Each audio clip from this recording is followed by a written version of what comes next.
Es difícil cuestionar en realidad en este momento el ente contralor, ¿verdad? Porque depende de cada una de las etapas. Es decir, el CNA ya ha hecho denuncias sobre algunos casos de corrupción en esta época del COVID, de los cuales entonces debe de llevarse el debido proceso. Y ahí entonces empieza el ente contralor del Ministerio Público a generar las investigaciones necesarias, pero también el Tribunal Superior de Cuentas precisamente para poder generar entonces las auditorías necesarias previo a que puedan entonces cometerse más actos de corrupción, sobre todo en esta época que ya se ha autorizado una auditoría preventiva más que posterior en estos procesos.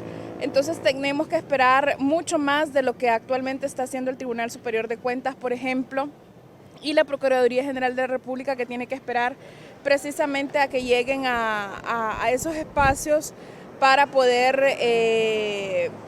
resarcir los daños al erario público de Honduras. ¿Qué tanto limita el accionar de estas instituciones cuando los partidos políticos se reparten una cuota de poder en los mismos? Mucho más de lo deseado, es decir, si nosotros realmente como Estado, como gobierno, como los funcionarios realmente pudieran mantener un servicio civil adecuado en el que realmente pase por todos los procesos de selección cada uno de los funcionarios técnicos, financieros, administrativos, realmente entonces podríamos empezar a mermar este tema político dentro de las instituciones del Estado. Una de las críticas más importantes es precisamente que se reparten el pastel de las diferentes instituciones del Estado para poder ejercer algunos cargos, sobre todo de confianza o cargos de alto poder, en el que realmente poco o nada se puede realizar cuando un funcionario recibe una orden de esa envergadura. Melissa, los informes ya están hechos por parte de las autoridades correspondientes de cuentas sobre las compras irregulares que se realizaron. Ahora le toca a los entes judiciales para que ellos se tomen las debidas procesos de detención judicial para ellos. Ahora le toca al Ministerio Público hacer las investigaciones del caso, es decir, no es solamente agarrar e ir a requerirlos ante el Poder Judicial, sino que generar las investigaciones necesarias precisamente para que puedan tener las pruebas de peso para que no puedan ser discernidas entonces en el debido proceso judicial, es decir, en el proceso de esos actos de judicialización, de los casos de corrupción, que tengan las suficientes garras precisamente para que no haya ningún defensor privado que pueda mermar o quitarle los cargos por los que se le imputan.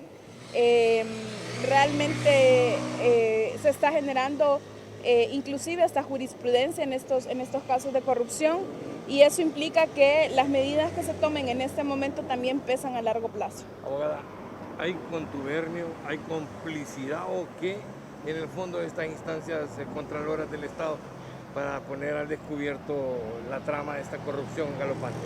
Bueno, lo que podemos ver es hasta un tema de lo que se ha plasmado, es un tema de redes, es un tema de complicidad entre las diferentes entidades del Estado precisamente para poder protegerse.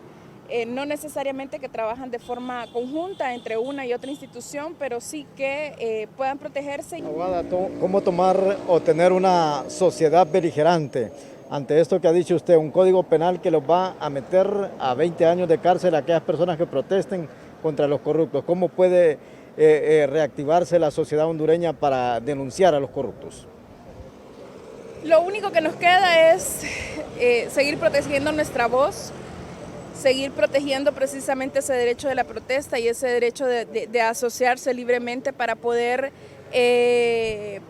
fortalecer un Estado democrático de derecho. En eso no podemos bajar la guardia como ciudadanos independientes, como organizaciones de sociedad civil realmente independientes en estos procesos para poder realmente encontrar una Honduras que todos necesitamos. Hacer entender a la población, al resto de esas personas que no quieren vincularse en esos procesos, hacerlos entender el por qué es tan necesario ir en contra de la corrupción. Es decir, nos están robando la salud, nos están robando la educación, nos están robando, en caso de que sigan continuando estos procesos de corrupción, de que sigan continuando o defalcando el erario público para poder distorsionarlos hacia las elecciones o hacia los partidos políticos, realmente nos están robando el futuro de todos nosotros como sociedad. ¿Considera usted que la forma de ser más eficiente los entes contralores y fiscalizadores del Estado es despolitizar su elección?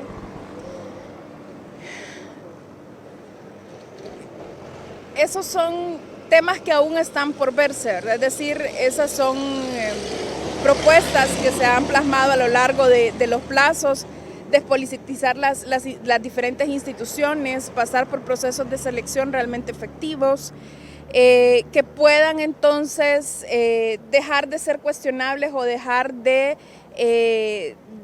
jugar por los intereses de algún partido o porque hoy está en el poder un partido y mañana otro. Entonces implica que tenemos que cambiar toda la planificación del país. Si realmente, ayer se estaba escuchando una encuesta, ¿verdad?, que hizo el UTPAS, por ejemplo. Si realmente no queremos seguir por el camino de Costa Rica, lo que tenemos que empezar a hacer hoy es planificar para los próximos 50 años qué es lo que necesitamos como país para poder desarrollar y poder mermar entonces toda esta corrupción.